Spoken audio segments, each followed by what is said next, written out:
Do not do teaching here at Pilgrim Church. We either bring in a guest in-house, someone on our team, someone here, or someone outside of our church.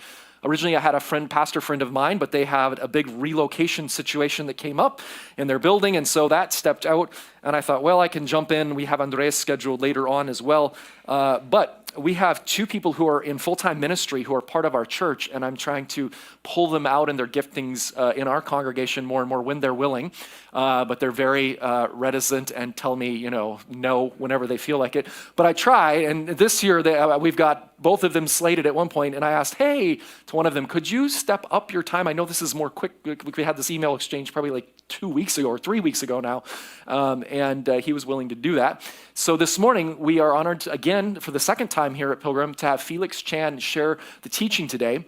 And he, of course, I say you can do whatever you want, well, within reason. I mean, do it, and so he's going to actually teach in series in 1 Corinthians, what we've been doing and what we'll jump back into before we get into Lent and Easter again as well. So Felix, thank you for being here today. Thank you for bringing the teaching today, and let's give Felix a warm Pilgrim welcome. Since it's the second time, let's give him a warm Pilgrim welcome. He's not exactly an outsider, but welcome him to it. So.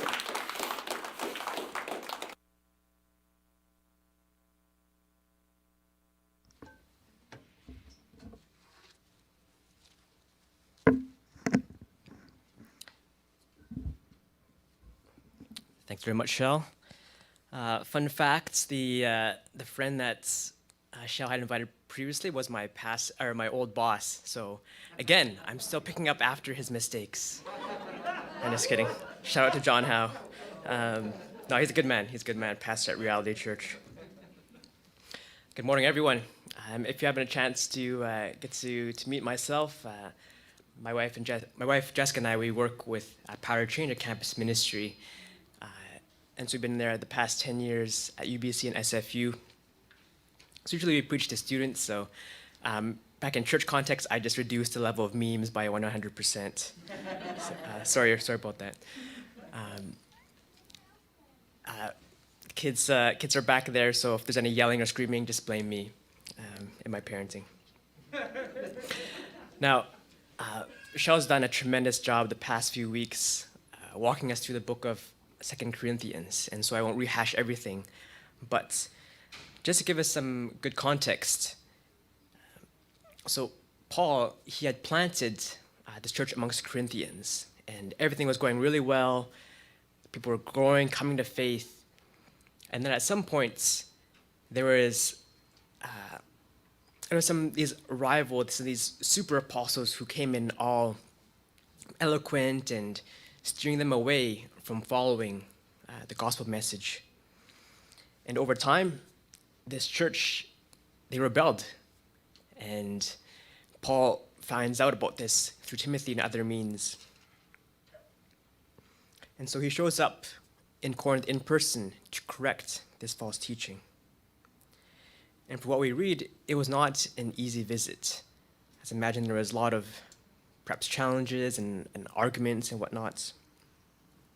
But because of this visit, a majority of these believers in Corinth reconciled and repented. Yet some were still against Paul and the gospel he proclaimed in Christ.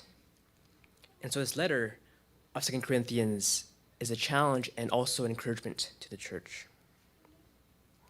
Next slide, please. So in this passage right before the 2 Corinthians 4, he is defending his integrity as an apostle, and is highlighting how what he's sharing with the people is not of his own power, but it is of God's. And despite immense persecution and suffering, he maintains a perseverance in the Lord because of Christ's life and death. And today we'll explore more of Paul's themes of suffering, hope, and home. And as many of you know, many people celebrate Chinese New Year, and so millions of people travel all over the world to return to their hometowns or wherever their families are or their friends were. And usually these times are full of joy and a time of celebration. But you as we all know that our relationships with friends and family are not always as perfect and as rosy, as homey and sweet as we want it to be. All of our relationships are flawed in some way because of sin. And deep down, we all long for something more, for healing and for restoration. So to continue our journey, I'll share a quote from J.R. Tolkien, one of my favorite writers. And some of you might have known that he is the author of Lord of the Rings, but he was also a Christian. Him and C.S. Lewis were good friends. And he writes this: "There's a place called heaven, where the good here unfinished is completed, and where the stories unwritten and the hopes unfulfilled are continued. We may laugh together yet. The stories unwritten, the hopes unfulfilled are continued. We may laugh together yet." I think he beautifully describes that tension that we experience, that longing for the beyond, for the more on this time. And so I'll share a story of my own that I think reveals my own need for God and my own longing for restoration. So some of you guys might have heard a personal story, and Jessica shared a few months ago, or last year, about when I was diagnosed with cancer 5 years ago. Long story short, brought Abby for an eye exam, and I just took an exam for myself just on a whim, even though my eyesight was really good. And what the optometrist found out was that there was something going on with my eyes, and so she sent me to a specialist, and what the specialist told me was that I had a rare form of cancer called chronic myeloid leukemia. And we were both shocked because I was very physically active and healthy. And actually, this is something, this disease only showed up in people that were primarily 60, 70, and 80. And so being 29 at that time, I suppose, it was very, it's very shocking and very challenging for us. Now, thankfully, there was a treatment at that time that had been developed just maybe 15 years ago. So whereas people had lived only 1 to 5 years after diagnosis, now they were living normal lifespans. And so here was in 2016, just super confident, and as our daughter Ellie would say, easy peasy lemon squeezy. Just take this drug every day and everything will be fine. Because 90% of people who took this drug experienced remission and were back on track. And so over 2 to 3 months, I did that. I took this pill that costs $300 a day, covered by healthcare, praise the Lord. And I started getting back into remission. But this one night in December, I experienced this severe stomach pain. I thought it was indigestion, but it just became more excruciating. And so went to the ER, and after several hours of testing, they found out that I had this rare side effect called gastroparesis, where everything in my digestive system, my stomach, had stopped working. So over several hours, they stuck a tube down my throat and sucked up all the contents of my stomach. A very beautiful word picture, what can I say? But there it was, my body had failed me, and this drug was not going to cut it. That's what doctors said. They said, you're going to have to go off this. We're going to have to move on. So in the middle of the night, we were both devastated. We had this confidence, utter confidence in this drug to move us forward, to bring him back to health, but it was not working. It was definitely a moment when we would both say, and myself particularly, we'd rather be away from the body and home with the Lord. Now, my wife would tell you that I'm a very driven and just progress-oriented person. Just grind, grind, grind. But the situation was something that I could just grind forward.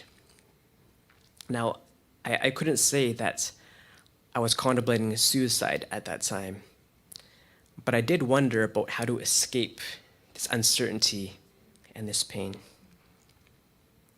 Thankfully, I have an amazing wife and friends and family who support me during that dark season, because I could not have gone through that myself.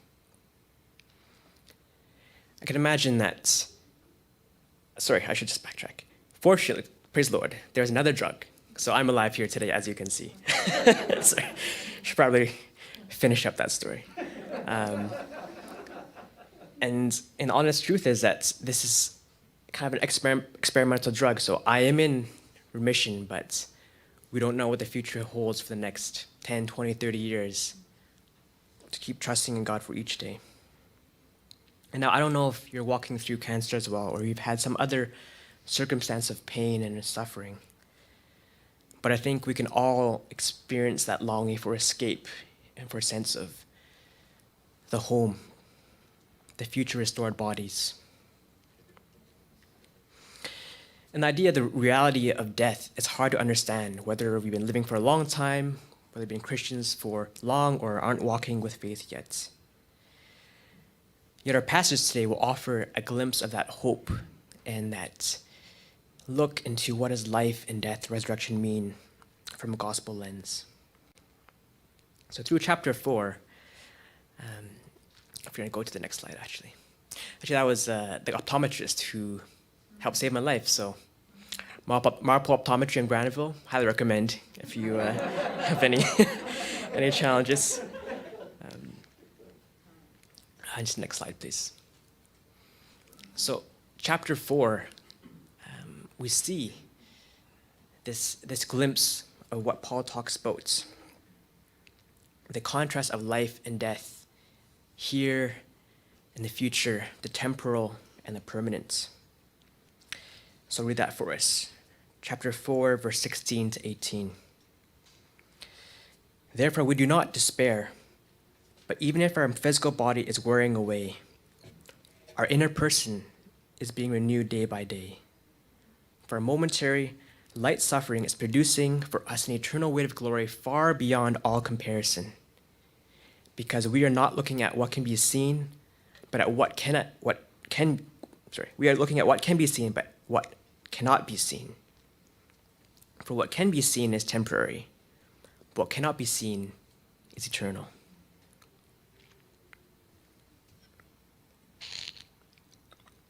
Paul states that even though he and his co-workers' bodies are wasting away physically, he is being renewed spiritually daily. And despite his suffering as an apostle of God, he does not lose heart. And why is that? Because the same power that raised Jesus from the dead enables him to, 1, endure adversity, and 2, provides a sure sign that he'll experience resurrection at the end of all ages. Now, verse 17 may seem like Paul doesn't have much compassion for problems and anxieties. Our momentary light suffering producing eternal weight of glory beyond all comparison. Next slide, please. Yet we know that he went through many hardships and persecutions himself. At the very start of 2 Corinthians of this letter, he shares the severe suffering he experienced in Asia. 2 Corinthians 1, verse 8 to 9. We were so utterly burdened beyond our strength that we despaired of life itself. Indeed, we felt that we had received the sentence of death. But that was to make us rely not on ourselves, but on God who raises the dead. He also experienced that longing, that being stretched beyond what he could handle. Yet he learns and passes on to us eternal perspective. He now sees his suffering as light and momentary, in view of the eternal view of weight of glory far beyond all comparison. The suffering itself doesn't bring benefit, only in light of God's eternal perspective.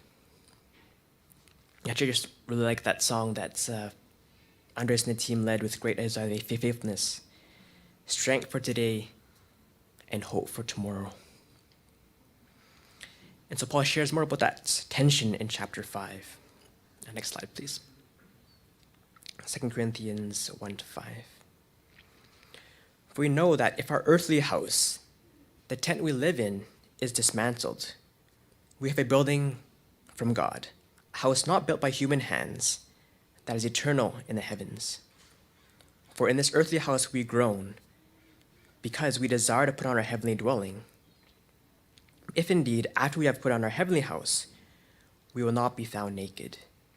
For we groan while we are in this tent, since we are weighed down, because we do not want to be unclothed, but clothed, so that what is mortal may be swallowed up by life. Next slide, please. So there's two main pictures here. The tent refers to our human bodies that will decay and die. That'd be common imagery because many people lived in tents back in that day. And Paul himself was a tent maker at times. And heaven is where God has already prepared our future bodies. Heaven is our true home away from home. Now, second, there's also the idea of body as clothing. And the Christian hope for the future isn't for us to not have bodies, but to have new bodies. He groans and longs for resurrection so that we can be restored. And he's probably referring at this time about how the spirits of believers will be with God while we're awaiting our future resurrected bodies. And I think C.S. Lewis described this well in Mere Christianity. Next slide there. It's a famous quote that you might have heard. If we find ourselves with a desire that nothing in this world can satisfy, the most probable explanation is that we were made for another world. We were made for another world. Now, before we move on to verse 6 and 10, I just want to highlight verse 5 again. Now, the one who prepared us for this very purpose is God, who gave us the Spirit as a down payment. The one who prepared us for this very purpose is God, who gave us the Spirit as a down payment. Now, it's worth stepping aside to think about the Spirit and what He does for us, why He exists, why He is walking with us now. The Spirit is God's gift to all people in this time. He's a guarantee of the life to come. And the Spirit raised Jesus Himself, and He will also raise us. We know that the Spirit is God's permanent presence in us. But what does that mean for our day-to-day lives? And the next slide, I'll just share a few brief examples in an acronym that our staff team came up with that helps us to remember that the Spirit is with us and is powerful. So the acronym is CELLR, C-E-L-L-R. Conviction, so how the Spirit molds and shapes attitudes and our actions. Effectiveness, the Spirit helps us become more enabled to serve in God's kingdom. Ways to glorify Christ, to sharpen and build each other up. Leadership, the Spirit leads and guides us in truth.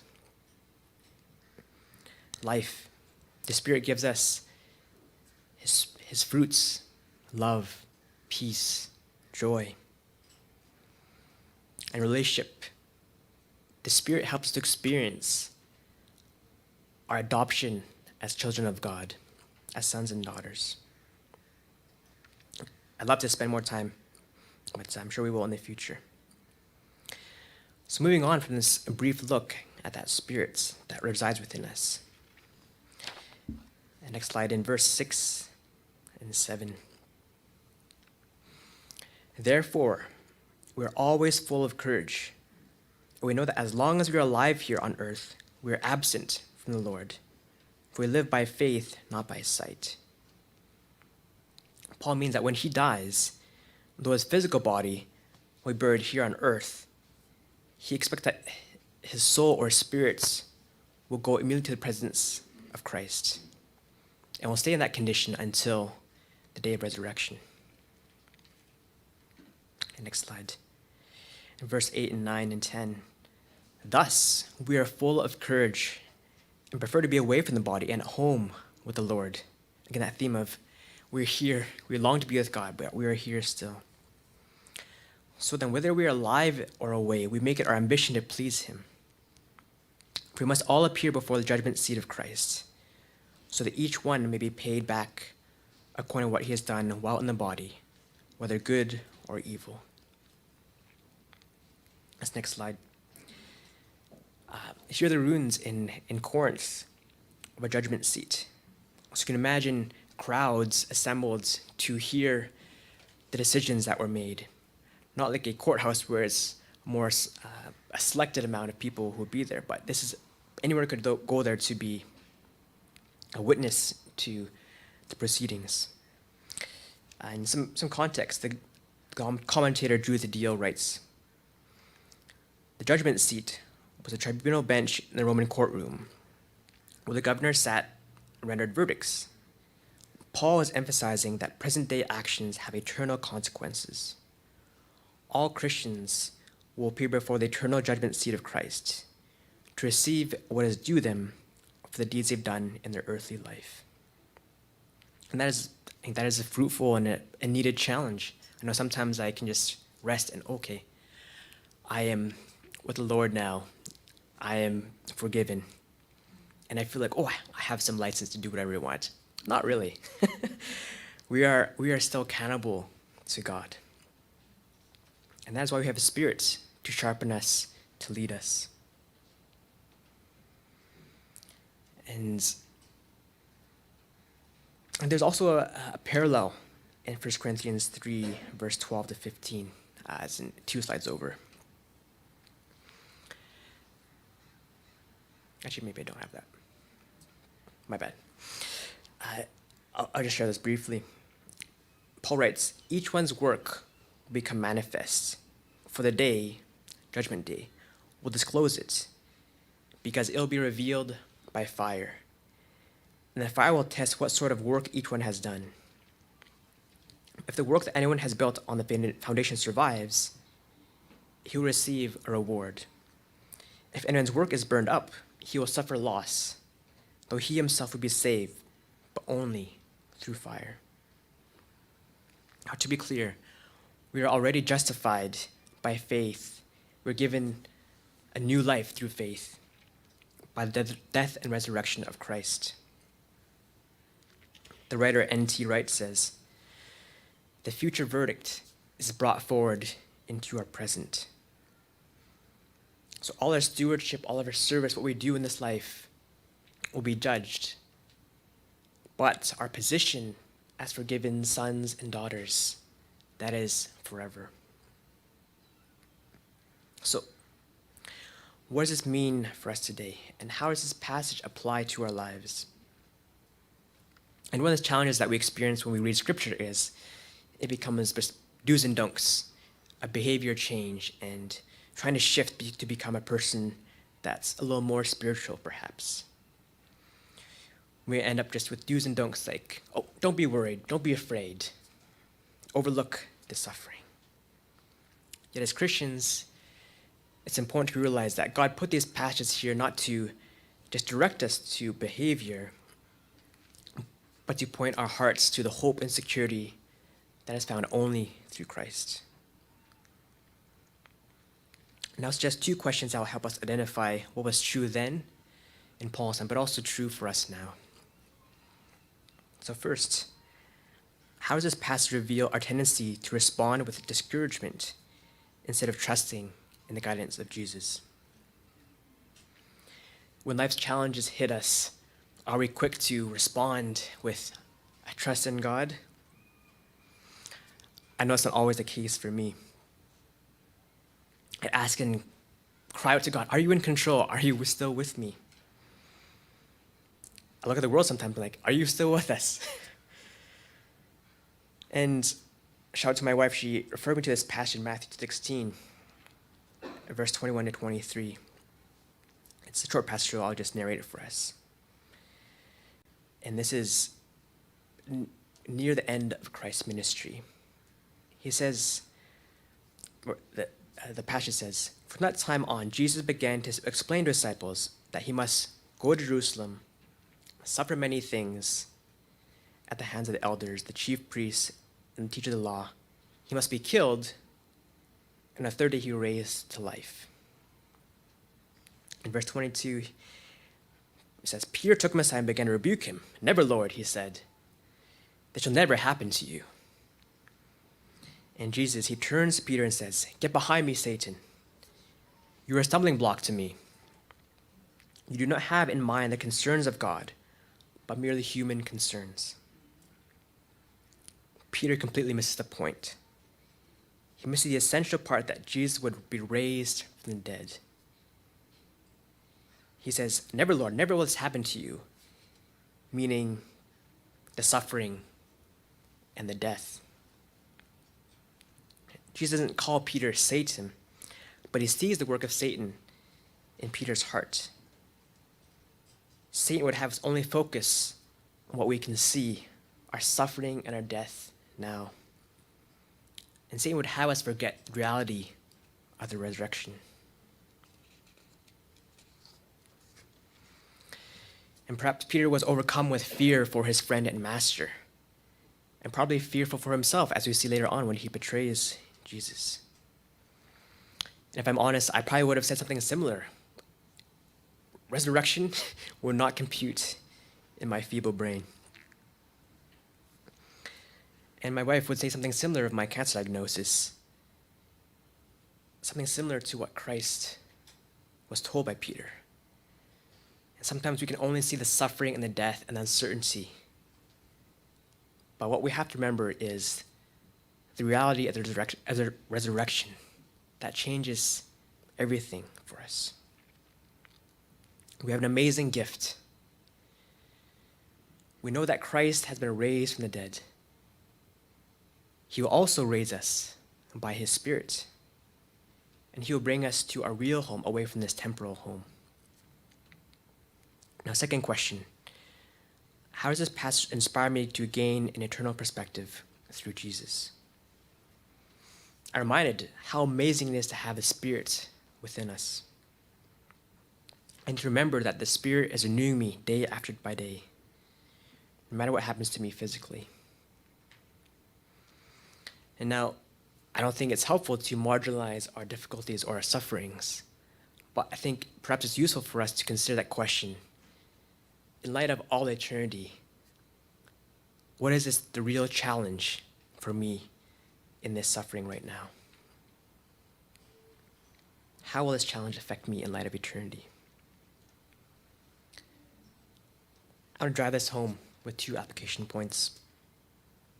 First, God has secured our eternal home, so we can live with confidence and have an eternal perspective as we live in this temporary home. Second, God has given us his Spirit so we can live with hope and purpose despite our trials and failing bodies. I know Shell will dive into this in the next few weeks, but we have an amazing opportunity to be ministers of reconciliation, to carry on the work of Christ. We are new creations who have the honor to be ambassadors for a world who desperately need him. There will be seasons of deep trials and sufferings for each of us. At these times, we need to remind ourselves and one another that this home is just fragmented and is for now. We need to remember that Christ cares for each one of us. He is with us by his Spirit, and he will renew all things. When we encounter uncertainty, we must remember that Christ is the ultimate victor. He became lost to the Father so we could be found and given an eternal home. We can remember that we are eternally secure because of Christ's willing death on the cross.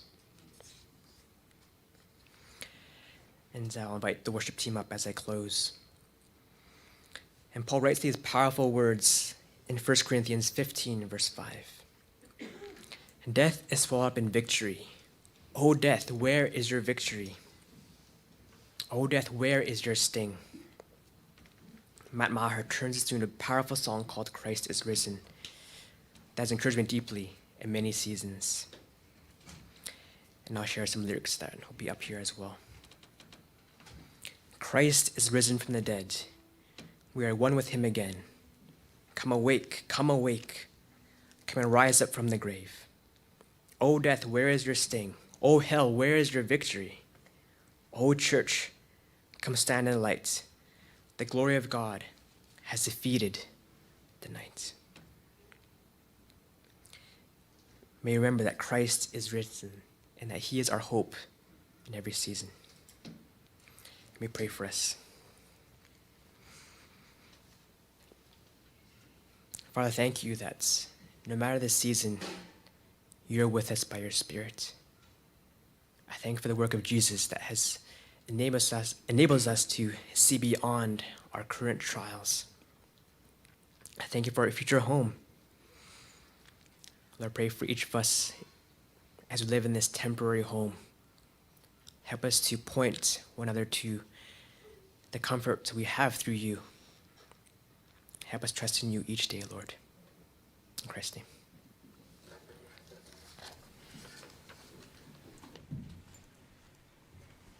Thank you, Felix, for bringing that word this morning.